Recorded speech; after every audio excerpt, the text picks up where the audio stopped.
Hello guys, welcome to in the session of core Java tutorial. तो इस video में हम पढ़ेंगे गाइस पॉलीमॉर्फिज्म इन जावा के बारे में। आपको पता है कि पॉलीमॉर्फिज्म भी एक और पिलर है हमारे ओप्स कॉन्सेप्ट का। मैंने और भी बहुत सारे पिलर्स को कवर किया है, जैसे encapsulation, classes and objects, inheritance. तो उसको भी आप देख सकते हो मेरे चैनल पर जाके। अगर आपको इस चैनल के वीडियोस अच्छे लगते हैं तो प्लीज़ इस चैनल को like, share, comment and subscribe ज़रूर करें। That would be really helpful for me. मैं और भी फ्रीक्वेंटली बहुत सारे जावा के वीडियोस कवर करूँगी, तो प्लीज़ उनको ज़रूर देखें, because Java Java is like a very important technology. और अगर आप किसी भी जावा रिलेटेड इंटरव्यू या फिर जावा बेस्ड किसी टेक्नोलॉजी के रिलेटेड इंटरव्यू में जाते हो, तो आपसे बेसिक कॉन्सेप्ट्स ज़रूर पूछे जाते हैं। गाइज ये जो आप देख रहे हो, ये मेरा ड्राइव है जिसपे मैं जो भी टॉपिक कवर करती हूँ उनके नोट्स बनाती हूँ और उनसे रिलेटेड इंटरव्यू क्वेश्चंस भी लिखती हूँ। तो अगर आप कोई भी टॉपिक पढ़ लेते हो तो इंटरव्यू क्वेश्चंस को ज़रूर देख लो, क्योंकि वो आपके दिमाग में चीज़ों को सॉलिडिफाई कर देता है, जिससे आप चीज़ों को भूलोगे नहीं। तो let's try to understand what is polymorphism in Java. और एक बार मैं आपको इंटरव्यू क्वेश्चंस भी दिखा देती हूँ, जिसमें मैं काफ़ी सारे इंपॉर्टेंट क्वेश्चंस को कवर करती हूँ, जैसे can be overload Java main method. तो एक बार हम पॉलीमॉर्फिज्म को कॉन्सेप्ट पढ़ लेते हैं, फिर मैं आपको बताऊंगी कि क्या हम मेन मेथड को ओवरलोड कर सकते हैं या फिर नहीं। तो गाइस चलते हैं अपने पॉलीमॉर्फिज्म इन जावा के बारे में। तो आपको भी पता है कि पॉली मीन्स होता है मैनी और मॉर्फ्स में होता है फॉर्म्स। तो पॉलीमॉर्फिज्म का गाइस मतलब होता है मैनी फॉर्म्स। मैनी फॉर्म्स का मतलब किसी एक चीज़ को करने के बहुत सारे तरीके। जैसे कि गाइस आपने बहुत बार पढ़ा होगा, जैसे जैसे जब मैं कॉलेज लाइफ में थी और मुझसे कोई पूछता था पॉलीमॉर्फिज्म इन जावा क्या होता है, तो सबसे पहले जो एग्जांपल दिमाग में आता था वो प्लस ऑपरेटर का आता था। क्योंकि प्लस ऑपरेटर को जावा में हम एडिशन के लिए भी यूज़ करते हैं और स्ट्रिंग कॉन्कैटिनेशन मतलब स्ट्रिंग को जोड़ने के लिए भी यूज़ करते हैं। तो मतलब ऑपरेटर तो एक है, बट उसके काम करने के अलग अलग तरीके हैं, मतलब मैनी फॉर्म्स। तो इसी तरह का इस पॉलीमॉर्फिज्म का कॉन्सेप्ट भी है। सपोज आपको कम्युनिकेशन करना है, अगर मुझे किसी से भी बात करनी है, तो मैं या तो टेक्स्ट कर सकती हूँ, या तो व्हाट्सएप के थ्रू कर सकती हूँ, या तो उसको मेल कर सकती हूँ, या फिर फ़ोन कॉल कर सकती हूँ। तो कम्युनिकेशन करने के बहुत सारे तरीके हैं। तो यही होता है गाइस पॉलीमॉर्फिज्म इन जावा, जिसमें हमें किसी काम को करने के लिए काफ़ी सारे तरीके होते हैं। अब गाइस एक ही मेथड के बहुत सारे फॉर्म्स होते हैं, मतलब एक ही काम को करने के लिए बहुत सारे फॉर्म्स होते हैं। तो गाइस ये है मेरा नोट्स, जिसको आप गो थ्रू कर सकते हो। इसमें मैंने काफ़ी प्रिसाइज वे में समझाने की कोशिश करी हुई है। अब गाइस दो तरह के होते हैं पॉलीमॉर्फिज्म। पहला होता है कंपाइल टाइम पॉलीमॉर्फिज्म और दूसरा होता है run time polymorphism. Compile time polymorphism होता है हमारा मेथड ओवरलोडिंग, और रन टाइम पॉलीमॉर्फिज्म होता है हमारा मेथड ओवरराइडिंग। मेथड ओवरलोडिंग क्या होता है गाइस? मेथड ओवरलोडिंग होता है कि एक ही क्लास में बहुत सारे मेथड्स हैं जिनका नेम सेम है, जिनके पैरामीटर्स अलग अलग होते हैं। पैरामीटर्स अलग अलग होने का क्या मतलब होता है गाइस? तो उसका मतलब ये होता है कि अगर आपने किसी मेथड में दो पैरामीटर्स पास किए हुए हैं, तो अगर आप जो सेम नेम, अगर आपने एक और मेथड बनाया जिसका नेम सेम है, तो उसमें आप तीन पास करो या तो फिर आप डेटा टाइप चेंज कर दो। तो let's jump to the code for better understanding of method overloading, क्योंकि ऐसे में बोलूंगी तो शायद आपको समझ नहीं आएगा। तो लास्ट वीडियो में हमने इनकैप्सुलेशन कवर किया था, तो पॉलीमॉर्फिज्म को कवर करने के लिए मैं नया प्रोजेक्ट बनाती हूँ, जिसका नाम मैं रख देती हूँ पॉलीमॉर्फिज्म एंड पॉलीमॉर्फिज्म डेमो रख लेते हैं, फिर मैं इसको फिनिश कर देती हूँ। ठीक है गाइज, इसके अंदर हम एक ऑब्जेक्ट बनाएंगे। तो ये डिफ़ॉल्ट क्लास बन के आती है, जिसको मैंने डिलीट कर दिया। और यहाँ पे मैं ऑब्जेक्ट नहीं, सॉरी, यहाँ पे हम एक पैकेज बनाएंगे। तो मैं बनाती हूँ com.shutty.codes. पॉली नाम से बना लेते हैं गाइस। इसको फिनिश कर लेते हैं और यहाँ पे हम सबसे पहले मेथड ओवरलोडिंग को समझने की कोशिश करेंगे, जिसको हम स्टैटिक पॉलीमॉर्फिज्म भी बोलते हैं, या फिर कंपाइल टाइम पॉलीमॉर्फिज्म भी बोलते हैं। तो मेथड ओवरलोडिंग डेमो। ठीक है गाइज, यहाँ पे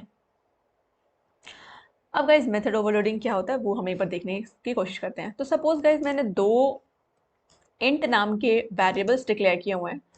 अगर गाइज आपको नहीं पता है कि इंट क्या होता है या फिर वेरिएबल्स क्या होते हैं, तो मैंने ये भी काफ़ी प्रिसाइज वे में कवर किया है। मैंने इन चीज़ों को अपने वीडियोस में कवर किया है, डेटा टाइप्स और वेरिएबल्स वाले वीडियो में। तो अगर आपको ये चीज़ें नहीं समझ आ रही हैं तो आप उसको ज़रूर चेकआउट करो। तो गाइज़ मैंने यहाँ पे 2 वेरिएबल्स बना लिए हैं, एक्स और वाई। अब मैं गाइज़ यहाँ पे कुछ मेथड्स बनाना चाहती हूँ, जैसे मैं डिस्प्ले नाम का मेथड बना देती हूँ, डिस्प्ले। और इसमें मैं कुछ पैरामीटर्स पास कर लेती हूँ, जैसे मैंने लिख लिया इंट एक्स, इंट वाई। और फिर मैं यहाँ पे इसकी बॉडी डिफाइन कर लेती हूँ, जिसमें मैं प्रिंट करवा दूँगी मेथड्स को, जैसे value of x plus x plus यहाँ पे फिर लिख दूँगी वैल्यू ऑफ वाई, यहाँ पे मैं लिख दूँगी वाई। इसको मैंने सेव कर लिया है गाइस। और मेथड को ओवरलोड करना है तो इसका मतलब हमें सेम सेम ही नाम के, मतलब एक ही काम को मैं यहाँ पे डिस्प्ले ही करवा रही हूँ, बट अलग अलग चीज़ों को डिस्प्ले करवा रही हूँ, मतलब same name but many work. तो यहाँ पे मैं गाइस अब मैं 3 वेरिएबल्स को डिस्प्ले करवाने की कोशिश करूँगी यहाँ पे।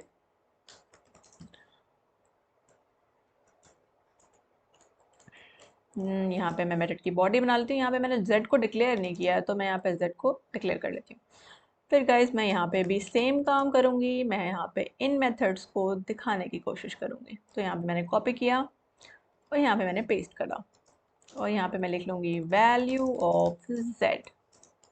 आई होप आपको ये चीज़ समझ में आ रही होगी। अगर आ रही है तो प्लीज़ आप इस चैनल को सब्सक्राइब ज़रूर करो, ठीक है गाइज। तो यहाँ पे मैंने मेथड को ओवरलोड कर दिया है। मैंने 2 मेथड सेम नाम के बनाए हुए हैं, जो इसका काम है कि पहले मेथड का काम है कि वो एक्स वाई की वैल्यू को डिस्प्ले कर रहा है और दूसरे का काम है एक्स वाई जेड। बट हमारे मेथड का नेम सेम है, मतलब वर्क सेम है, वो डिस्प्ले करने का ही काम कर रहा है अलग अलग तरीके से। तो मैनी फॉर्म्स यही होता है गाइस, पॉलीमॉर्फिज्म मैनी फॉर्म्स। तो अब हम यहाँ पे ऑब्जेक्ट बना लेते हैं। तो यहाँ मैं लिखूंगी मेथड ओवरलोडिंग डेमो का। आपको पता है गाइस, ऑब्जेक्ट हम हमेशा मेथड ओवरलोडिंग लिख लेते हैं, एम ओ हम न्यू कीवर्ड से बनाते हैं। तो यहाँ पे मैंने ऑब्जेक्ट बना लिया। अब गाइस यहाँ पे मैं डिस्प्ले मेथड को कॉल करूँगी एम ओ की हेल्प से। तो मैंने यहाँ पे लिखा एम ओ डिस्प्ले और यहाँ पे मैं वैल्यूज देती हूँ, जैसे कि मैं 4 पास करती हूँ और यहाँ पे मैं 5 पास करती हूँ और यहाँ पे मैं इसको सेव कर लेती हूँ, ठीक है गाइस। तो और मैं दूसरे वाले डिस्प्ले मेथड को भी कॉल कर लेती हूँ। तो गाइस यहाँ पे मेथड ओवरलोडिंग लिख रहे हैं। एक कॉन्सेप्ट होता है गाइस कंस्ट्रक्टर ओवरलोडिंग, जो मैंने अपने कंस्ट्रक्टर वाले वीडियो में कवर किया हुआ है, वो भी आप चेकआउट कर सकते हो। तो यहाँ पे मैंने अपने दोनों मेथड को कॉल कर लिया है और सिंस यहाँ पे मैंने 4 5 लिखा हुआ है तो ये इस वाले मेथड को कॉल करेगा। और यहाँ पे मैंने 5 6 लिखा है तो मैं यहाँ पे 3 वेरिएबल्स दे देती हूँ, 7 भी दे देती हूँ, तो वो इस वाले मेथड को कॉल करेगा। तो एक बार हम इसको रन कराने की कोशिश करते हैं और देखते हैं कि क्या एक्सपेक्टेड रिजल्ट मिल रहा है। हाँ, तो एक्सपेक्टेड रिजल्ट आ गया हमारा। Value of X is 4, value of Y is 5, value of X is 5, value of Y is 6 and Z is 7। तो गाइज ये होता है मेथड ओवरलोडिंग, जिसमें हमारे मेथड का नेम सेम रहता है, ठीक है गाइज, और हमारा जो अंदर के जो पैरामीटर्स होते हैं उनमें डिफरेंस होता है। तो एक और चीज़ हम ट्राई करने की कोशिश करते हैं। मैं मेथड का नेम सेम रखती हूँ और यहाँ पे मैं देती हूँ एक्स, ये इंट की जगह हम रख लेते हैं गाइज डबल, ठीक है। और लेट्स सी कि क्या ये वर्क करता है। तो यहाँ पे फिर मैंने सेव कर लिया और यहाँ पे मैं डबल वैल्यूज़ दे देती हूँ इसको, डबल वैल्यूज़ जैसे 4.6 एंड 5.7। ठीक है गाइस। ओह, डिस्प्ले की स्पेलिंग मैंने गलत लिख दी है, सेव कर दिया मैंने। तो लेट्स सी। तो गाइज अब देखोगे कि अप्रोप्रिएट मेथड कॉल हो रहा है यहाँ पे। तो मतलब मेथड ओवरलोडिंग आप कैसे कर सकते हो। Method overloading guys compile time polymorphism होता है, जिसमें कंपाइल टाइम पे डिसाइड हो जाता है कि कौन से मेथड को कॉलिंग होगी। मेथड ओवरलोडिंग हम कैसे कर सकते हैं, तो हमारे मेथड का नेम सेम रहेगा, उनके पैरामीटर्स अलग अलग हो सकते हैं, उनके पैरामीटर्स के डेटा टाइप्स भी अलग अलग हो सकते हैं, ठीक है गाइस। तो यहाँ पे हमने मेथड ओवरलोडिंग को समझ लिया है। अगर आपको कोई भी इश्यू लग रहा है कि मुझे मेथड ओवरलोडिंग में कोई भी डाउट है तो आप नीचे कमेंट सेक्शन में लिख सकते हो। मोर ओवर कमेंट सेक्शन में मैं इस ड्राइव के नोट्स की लिंक और इंटरव्यू क्वेश्चंस की भी लिंक डालूंगी, तो उस पर क्लिक करके आप उसकी एक्सेस ले सकते हो for better understanding of this topic. ठीक है गाइज, तो अब हमारा अगला टॉपिक है मेथड ओवर राइडिंग, जो कि मैंने आपको बताया, जिसको हम रन टाइम पॉलीमॉर्फिज्म भी बोलते हैं, जिसमें रन टाइम पे डिसाइड होता है कि कौन से मेथड को हम कॉल करेंगे। तो गाइस, मेथड ओवरराइडिंग को समझने के लिए मैं एक नया पैकेज बनाती हूँ, जिसमें मैं लिखती हूँ com.chachi। ओके, यहाँ तक तो लिखा ही हुआ है। यहाँ पे मैं लिख लेती हूँ ओवरराइडिंग, स्मॉल में लिख लेते हैं गाइस। तो गाइस, जब भी मैं टाइप करती हूँ, आप इस वीडियो को की स्पीड को बढ़ा सकते हो या फिर आप मेरे साथ टाइप कर सकते हो। अगर आप मेरे साथ टाइप करोगे तो that would be awesome, because तभी क्लैरिटी मिलती है चीज़ों की। ये मैंने फिनिश किया, तो मैं यहाँ पे गाइज आपको एक कम्युनिकेशन की हेल्प से समझाने की कोशिश करूँगी कि मेथड ओवरराइडिंग क्या होता है। यहाँ पे मैं क्लास बना लेती हूँ व्हाट्सएप और फिनिश कर लेती हूँ इसको। फिर यहाँ पे मैं क्लास बना सकती हूँ टेक्स्ट। तो आप समझ रहोगे कि मैं ये क्या कर रही हूँ। तो गाइज, मैं कम्युनिकेट करने के मीडियम को लिख रही हूँ कि आप कैसे कैसे कम्युनिकेट कर सकते हो। टेक्स्ट हो गया, व्हाट्सएप हो गया, आप कॉल कर सकते हो। तो ये गाइस हमारे कम्युनिकेशन के वे हैं। अब यहाँ पे मैं गाइस कम्युनिकेशन में एक मेथड डिक्लेयर करूँगी, एक मेथड डिफाइन करूँगी, जिसका नाम होगा void let's talk. Let's talk. तो यहाँ पे मैंने सक्सेसफुली अपना मेथड डिक्लेयर और डिफाइन भी कर लिया है। यहाँ पे मैं बॉडी बना देती हूँ और यहाँ पे मैं लिख दूँगी कि हेलो लेट्स टॉक। इसको मैंने सेव कर लिया है गाइस। अब गाइस, इस कम्युनिकेशन को मैं इनहेरिट करूँगी अपने कॉल क्लास में, बिकॉज कॉल से भी हम कम्युनिकेट ही कर रहे हैं गाइस, कम्युनिकेशन। तो यहाँ पे मैं सेव कर लेती हूँ और यहाँ पे इस मेथड को हम डिफाइन करेंगे कॉल क्लास में भी। ठीक है गाइस, और यहाँ पे हम लिखेंगे लेट्स टॉक वाया कॉल। यहाँ पे मैंने सेव कर लिया है। सेम चीज़ गाइस हम टेक्स्ट में भी करेंगे। यहाँ पे हम पहले तो एक्सटेंड्स लिख लेते हैं, एक्सटेंड्स कम्युनिकेशन। ओहो, स्पेलिंग्स गलत हो जाती हैं गाइस, प्लीज़ मेक श्योर आप गलत ना करो। वाया टेक्स्ट लिख लेते हैं यहाँ पे, इसको सेव कर लिया मैंने।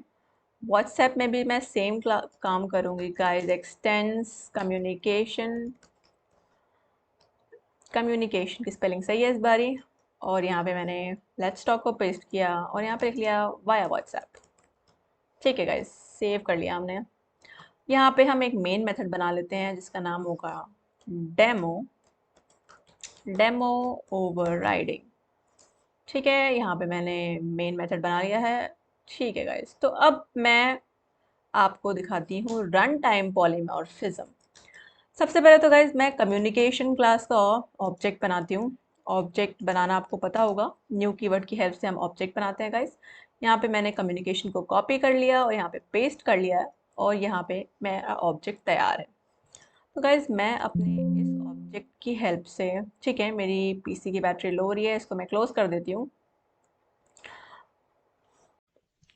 तो यहाँ पे मैं डायरेक्ट कम्युनिकेशन की हेल्प से अपने लेट्स टॉक मेथड को कॉल कर लेती हूँ। इसको मैंने सेव कर लिया और अगर आप इसको रन कराओगे तो यहाँ पे लिख रहा है हेलो लेट्स टॉक। लेकिन गाइस, टॉक तो हम कॉल से भी कर सकते हैं। तो यहाँ पे मैंने यही चीज़ कॉपी करी है और यहाँ पे मैंने लिख दिया न्यू कॉल। तो गाइस, यहाँ पे आप देखोगे कि जब मैंने यहाँ पे पहले तो गाइस मैं कम्युनिकेशन की हेल्प से लेट्स टॉक मेथड को कॉल करी थी, कम्युनिकेशन की हेल्प के ऑब्जेक्ट से। बट गाइस, अब आप देखोगे कि मैंने यहाँ पे पेरेंट क्लास का रेफरेंस दिया हुआ है, बट मैं ऑब्जेक्ट कॉल का बना रही हूँ। तो इस केस में गाइस यहाँ पे रन टाइम पॉलीमॉर्फिज्म होता है, जिसमें रन टाइम पे हमारा कंपाइलर डिसाइड करता है कि जो कॉम है, ये जो हमारा रेफरेंस वेरिएबल है, वो किसको पॉइंट करेगा, हमारे ऑब्जेक्ट के मेथड को या फिर हमारे रेफरेंस यानी कि सुपर क्लास के मेथड को। तो ये हम अभी पता चल जाएगा गाइस। यहाँ पे मैंने फिर से लेट्स टॉक मेथड को कॉल किया हुआ है इसको सेव करा हुआ है और यहाँ पे मैं इसको रन कराती हूँ। तो देखोगे आप कि हेलो लेट्स टॉक पे या कॉल हुआ है कॉल। तो इसका मतलब ये है कि गाइस कि मुझे कॉल के मेथड को कॉल करने के लिए सिर्फ राइट हैंड साइड में चेंजेस करने पड़े। लेफ्ट मुझे कॉल का ऑब्जेक्ट नहीं बनाना चाहिए पड़ा। पेरेंट क्लास के रेफरेंस से भी मैं चाइल्ड क्लास के ऑब्जेक्ट को कॉल, चाइल्ड क्लास के मेथड को कॉल कर पा रही हूँ। तो गाइज यही होता है मेथड ओवरराइडिंग, जिसको हम बोलते हैं कंपाइल टाइम पॉलीमॉर्फिज्म। और यहाँ पे आप देख रहे होंगे कि कम्युनिकेशन हम बहुत सारे तरीकों से कर पा रहे हैं। सेम चीज़ गाइज मैं यहाँ पे दोबारा से एक ऑब्जेक्ट बनाऊंगी और यहाँ पे मैं व्हाट्सएप के थ्रू कम्युनिकेट करने की कोशिश करूंगी। तो आप देखोगे कि हमें सिर्फ और सिर्फ हमें अपने पेरेंट रेफरेंस को चेंज किए बिना ही हम चाइल्ड के मेथड को कॉल कर पा रहे हैं। यहाँ पे मैंने सेव कर दिया है और यहाँ पे जब मैं रन कराऊंगी, ओके मैंने मेथड कॉलिंग नहीं करी है तो इस वजह से इशू आ रहा है। तो यहाँ पे हम कहाँ गया, लेट्स टॉक, ठीक है यहाँ पे सेव कर लिया है। और आप यहाँ पे देखोगे कि हम व्हाट्सएप से भी कॉल कम्युनिकेट कर पाएंगे। तो यही है गाइस, हमारा जो मेथड नेम है वो सेम है बट उसके डिफरेंट वैल्यूज हैं। जैसे सेम मेथड लेट्स टॉक की यहाँ पे अलग इम्प्लीमेंटेशन है, कॉल क्लास में अलग इम्प्लीमेंटेशन है, टेक्स्ट में अलग इम्प्लीमेंटेशन है, व्हाट्सएप में अलग इम्प्लीमेंटेशन है। मतलब same method but different implementation. और मेथड ओवरराइडिंग की हेल्प से हम अपने रिक्वायर्ड मेथड को कॉल कर सकते हैं, मतलब रिक्वायर्ड वे ऑफ कम्युनिकेशन को कॉल कर सकते हैं। तो गाइस यही होता है पॉलीमॉर्फिज्म, जिसमें हमने समझने की कोशिश की method overloading and method overriding. Polymorphism का एडवांटेज गाइस ये है कि इससे कोड फ्लेक्सिबिलिटी बढ़ती है। आप जैसे यहाँ पे आप देख पा रहे होगे कि यहाँ पे हमने same demo class, where is our demo class, यहाँ पे हम कॉल के मेथड को भी कॉल कर पा रहे हैं पेरेंट क्लास का रेफरेंस देके। यहाँ पे हम व्हाट्सएप के मेथड को भी कॉल कर पा रहे हैं पेरेंट क्लास का रेफरेंस देके। तो आगे भी अगर आपका इस कोड में कुछ एडिशन करना चाहते हो तो आपको जो पेरेंट है उसको चेंज किए बिना आप सिर्फ ऑब्जेक्ट साइज को चेंज करके उसके मेथड को कॉल कर पाओगे। तो गाइज यही होता है पॉलीमॉर्फिज्म। आई होप आपको ये वीडियो अच्छी लगी हो, मैंने इसको काफ़ी शॉर्ट वे में समझाने की कोशिश करी हुई है। तो गाइज चलते हैं अपने इंटरव्यू क्वेश्चन पे। तो यहाँ पे मैं गई और मैं अपने इंटरव्यू क्वेश्चन पे सबसे पहले इंपॉर्टेंट क्वेश्चन जो कि बहुत सारे इंटरव्यू में पूछा जाता है तो वो है can be overload Java main method. आप देख रहे होगे गाइज कि यहाँ पे मेन मेथड है हमारा, ये हमारे जावा का मेन मेथड है। तो क्या हम इसको ओवरलोड कर सकते हैं? ओवरलोड गाइस अभी मैंने आपको समझाया कि ओवरलोड में हम क्या करते हैं, मेथड का नेम सेम रहता है, उनके पैरामीटर्स हम चेंज कर सकते हैं और उनके डेटा पैरामीटर्स के डेटा टाइप्स भी हम चेंज कर सकते हैं, बट हमारे मेथड का नेम सेम होता है। तो क्या हम मेन मेथड को ओवरलोड कर सकते हैं? Let's see the answer guys. तो आप देखोगे yes, by method overloading you can have any number of main methods in the class. ठीक है गाइस, इसका मतलब ये है कि हम किसी भी नंबर मतलब कितने भी ज़्यादा मेन मेथड को हम बना सकते हैं, मतलब हम मेन मेथड की ओवरलोडिंग कर सकते हैं। बट जो हमारा JVM है वो कॉल करेगा उसी मेन मेथड को जिसमें स्ट्रिंग एरे एज आर्गुमेंट होगा। मतलब ये वाला गाइस, जिसमें हमारे स्ट्रिंग एरे एज आर्गुमेंट होगा, जो हमारा JVM है वो उसी मेन मेथड को कंसिडर करेगा। मतलब हम मेन मेथड को ओवरलोड कर सकते हैं बट कॉलिंग हमारा JVM सिर्फ और सिर्फ सेकेंड नंबर वाले मेथड को करेगा। ठीक है, ये बहुत ही ज़्यादा इंपॉर्टेंट क्वेश्चन था, आई होप आपको समझ में आएगा। गाइस नेक्स्ट क्वेश्चन है can be override static method. तो आप एक बार सोचो बिना आंसर को देखे, क्या आपको लगता है कि आप स्टैटिक मेथड को ओवरराइड कर सकते हो? तो यहाँ पे लिखा है guys no, it is because the static method is bound with class whereas instant method is bound with object. Static belongs to the class area and the instance belong to the heap area. तो guys आप static method को override नहीं कर सकते हो because जो हमारा static method होता है वो हमारा class से बाउंड होता है, ऑब्जेक्ट से बाउंड नहीं होता है। आप उन्हीं मेथड्स को ओवरराइड कर सकते हो जिनको आप ऑब्जेक्ट के थ्रू कॉल कर सकते हो। और स्टैटिक मेथड आपने मैंने स्टैटिक कीवर्ड जब समझाया था तो वहाँ पे समझाया था कि स्टैटिक फंक्शंस या फिर स्टैटिक मेंबर्स को एक्सेस करने के लिए हमें क्लास का रेफरेंस देना होता है। तो और भी मैंने कवर यहाँ पे क्वेश्चंस करे हुए हैं, इसको आप चेकआउट कर सकते हो for better understanding of this topic. I hope आपको ये वीडियो समझ आई होगी। Thank you so much for watching this video. Please subscribe to this channel.